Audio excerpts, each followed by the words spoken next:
Estamos de volta com o programa Você Pode Ser Feliz, aqui pela Rede Século XXI, de uma maneira muito interessante, eu diria. Conversamos com o Henrique, que ele teve que ir, mas ele apresentou um pouco que o projeto de Deus também na sua vida, ele já conseguiu entender um pouco melhor isso. É tão bom, não é? Quando a gente começa e consegue entender quais são os desígnios de Deus, o que ele tem pra gente. Ele está tão novo e ele pode ainda viver tantas experiências na sua fé, isso que é muito bom. Quero lembrar que a Maria Aparecida Munhoz Amaro Andrade, ela é de Cosmópolis, São Paulo, agradece a Deus pela sua vida, que bom, graças a Deus. Aliás, esse aqui eu já tinha acabado de ler agora há pouco, são os outros pedidos aqui de baixo que eu não li, é isso aqui. Clarice Terezinha Zata, ela é de Matelândia, lá no Paraná, ela pede oração por cura e libertação, pede também por ela mesma, por toda a sua família. O Benedito Luiz e Luizia de Oliveira, eles pedem oração pela saúde, pela proteção dos dois, pede também para que Deus os ajude, os ilumine, pede também pela saúde de Diego, Douglas, pede também por saúde de Gilcielen, colocam todas as suas intenções aqui. A Amada Cordeiro Cavalcante, de Escada, lá em Pernambuco, ela pede oração pela comadre dela, que vai passar por uma cirurgia na sua visão hoje. Claro, vamos rezar por ela sim, pode ter certeza disso. Maria Aparecida Munhoz Amaro Andrade, de Cosmópolis, pede por sua mãe e por toda a sua família. A Laurentina Bessa Silva, de Vargem Grande Paulista, no interior de São Paulo, pede oração pela cura das vistas. Terceira pessoa hoje que pede intenção das vistas, que Deus possa iluminar. E Santa Luzia também será força para vocês. Maria Undina Soares Vieira, de Rio Claro, interior de São Paulo, pede oração por cura e libertação dos vícios do seu filho, pede também por ela mesma, pelo seu companheiro e por toda a sua família. Muito bem, quero lembrar também que nós temos aqui e-mails. Nós vamos lembrar que quem escreve, a Terezinha Pinto Carneiro, de São Paulo, na capital, ela diz assim, olha, hoje a minha oração em agradecimento à Rede Século XXI. Por quê? Porque ela trouxe o doutor Evandro para nos explicar, porque ele é muito esclarecedor quando ele fala. Que bom. Obrigado. Que Deus continue te iluminando, viu? Amém. Também a Rose, é isso mesmo, a Rosilene de Oliveira, de Barra Mansa, no Rio de Janeiro, que ela coloca aqui algumas questões no seu e-mail, dizendo que o programa está lindo.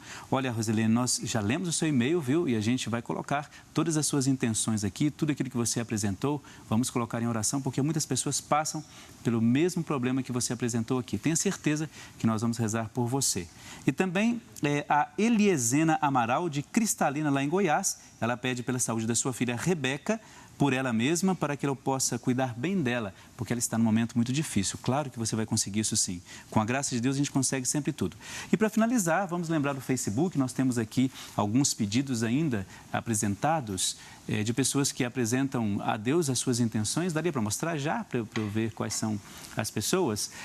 Marcos Rio, a Mariene Vidigal, Silvia Rocha, Mara Trolleys, Patrícia Delis de Ouro, Peça Única, Jesus, Maria e São José, colocam algumas orações. Noeli Durigon, Edith Teixeira, também a Nilcele Nascimento, Tereza Norma Carneiro. Só estou colocando os nomes porque a gente sempre vai lendo depois as intenções específicas. Maria Aparecida da Silva Pinto Voltarel e tantas outras pessoas que, claro, apresentam a Deus os seus pedidos de oração.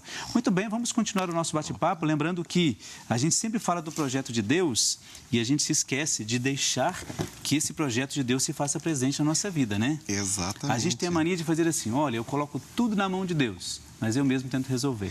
E aí a gente precisa, de novo, a questão da fé. Uhum. E a fé, padre, é uma coisa importante, porque a fé, ela melhora a vida, ela faz bem para a saúde. E a fé tem uma vantagem, ela não precisa de comprovação. E ela também não tem contraindicação. Não tem contraindicação. Tanto que a gente usa o termo, a pessoa tem boa fé. O que é uma pessoa de boa fé, né? É uma pessoa que agiu dentro daquilo que ela acredita. Então, ela estava desprovida de qualquer intenção ruim diante da boa fé. Uhum. Uma vida com propósito. O que é uma vida com propósito? Hoje, a nossa sociedade, e quando eu falo sociedade, eu falo no mundo todo, está passando por uma crise justamente sobre esse tema. O que é uma vida com propósito, o que é uma vida sem propósito? Nós temos dados alarmantes, são 3.000 suicídios por dia. Mas como assim? No mundo. No mundo. No mundo. Então, 1 a cada 40 segundos, mais ou menos, são 3.000 suicídios por dia. É um número absurdo. É um número absurdo. E por incrível que pareça... seria um número absurdo, né? Seria um número absurdo, porque é uma vida preciosa. É uma vida que foi criada para uma missão.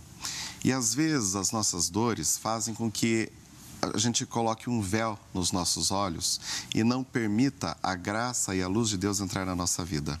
E isso é muito sério. E a adversidade na vida daquele que crê, ela nunca vai ser um problema. Ela é uma oportunidade de bênção. Aquele que tem fé, padre, nunca passa por um terreno árido ou por um deserto. Ele passa por uma possibilidade de semeadura. Nós semeamos no agora. Aquilo que nós vamos colher daqui a pouco. Aquilo que nós vamos colher, às vezes, para uma vida toda. E nós precisamos entender isso. Às vezes, aquele terreno, entre aspas, maltratado, ele precisa ser bem tratado, porque é o terreno onde eu vou colocar a semeadura. E eu preciso entender aquilo que eu vou semear. Muitas vezes nós buscamos no outro as respostas para a nossa vida. Nos relacionamentos a gente vê muito isso. Isso é terrível, não é? É terrível. Deus nos deu um presente. Nós nascemos sozinhos, nós vamos morrer sozinhos e vamos prestar contas a Deus de forma individual. Muitas pessoas dizem, puxa, mas que triste, nasceu sozinho, morreu sozinho, vai prestar contas a Deus de forma individual. Como se a gente fosse eternamente solitário. Exato, parece que a gente está à deriva. Não, isso é uma bênção. Já pensou se eu tivesse que carregar alguém nas minhas costas? Que pesado seria? A minha estrutura óssea, corpórea, não aguentaria. E já pensou se eu tivesse que responder pelos crimes de outros a Deus? É uma libertação. Deus, na sua infinita sabedoria, nos dá essa possibilidade. Às vezes a gente está falando para alguma pessoa em casa que está sofrendo muito porque se sente só, abandonado, porque tem sonhos. E eu digo para você, muitas vezes você tem que entender o processo de libertação que Deus nos oferece através daquilo que parece o fim do mundo. Por exemplo... Nossa, mas eu vou até te cortar, porque eu acho interessante essa abordagem que você faz. Porque quando você passa por um problema, eu falo as pessoas que a gente atende também, quando você passa por um problema muito difícil, você acha que nunca vai sair daquilo. Exato. Principalmente os adolescentes, os jovens que estão namorando, terminam o primeiro namoro, um exemplo muito simples, para a gente não entrar em coisas mais profundas assim. Acham que nunca mais vai encontrar alguém, porque aquela pessoa era a única que a compreenderia. E como é que fica isso? Isso, Esse na processo verdade, de libertação. É uma bênção, porque eu costumo dizer, ontem mesmo eu falei isso para uma paciente, ela disse assim, mas doutor, eu estava num relacionamento, por exemplo, ela contou que o rapaz pediu para ela fazer um determinado prato e ela foi, pesquisou e fez com carinho e ele simplesmente não apareceu, né? Atraiu e foi embora e ela ficou. Eu disse, mas minha filha, olha que vantagem que olha o quanto você ganhou. Primeiro que você já se libertou de alguém que não pagava o seu valor, que não lhe valorizava. Segunda coisa, você tinha amor para dar para ele? Tinha carinho? Tinha respeito? Tinha. Você tinha coisas boas para oferecer? Tinha. Pois é, você continua tendo tudo isso. Quem perdeu foi ele.